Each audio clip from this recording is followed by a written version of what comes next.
Huu ni wakati mzuri kabisa wa kuweza kumleta comedian wanamuita Dizzo. I'm changing who I am. I'm making a new plan, rearranging my life, and I won't look back ever again.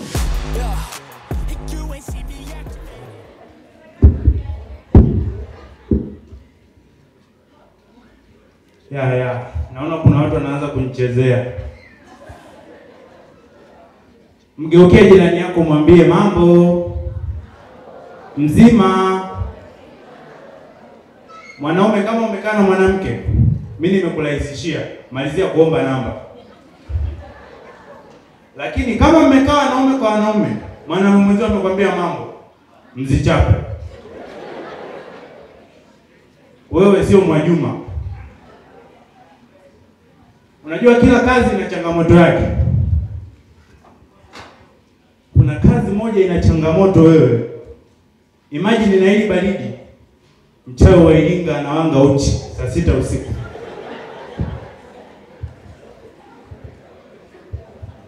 Sema Iringa, achana kuanga tu uchi. Kuna Njombe wakadevelop.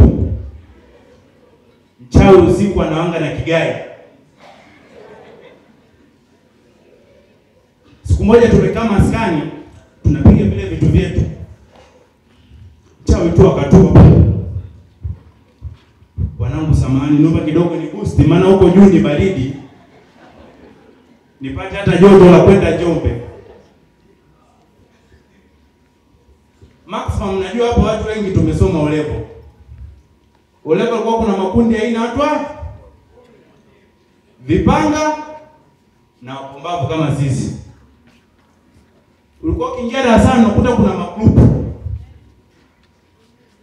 Grupu la kwanza la mbele pale unakuta wanasofu mase nini. Ukija nyuma backbencher kazi yao wenyewe ni kwa shule wanageuza kama PlayStation.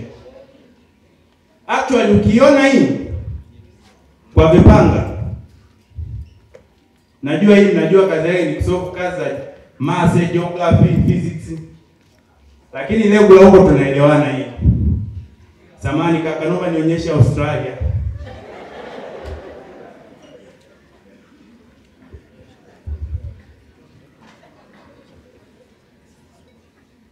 Katika walimu niliokuwa nawachukia mimi, walimu wa mase.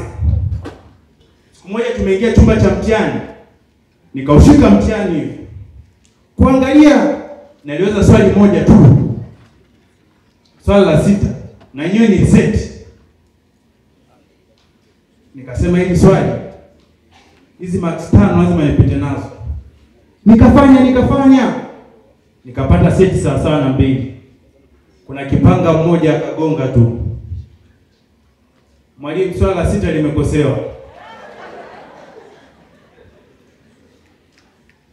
Nilikuwa najiuliza nikisoma mase naenda kuapply wapi.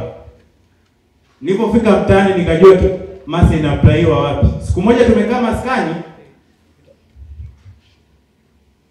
tunapiga story. Akapita pisi. Kuna mwanangu alimu huyo. Akasema, "Oya, muona pisi hiyo?" Kuna mwanangu huyo akaibuka akasema, "Hiyo sio pisi."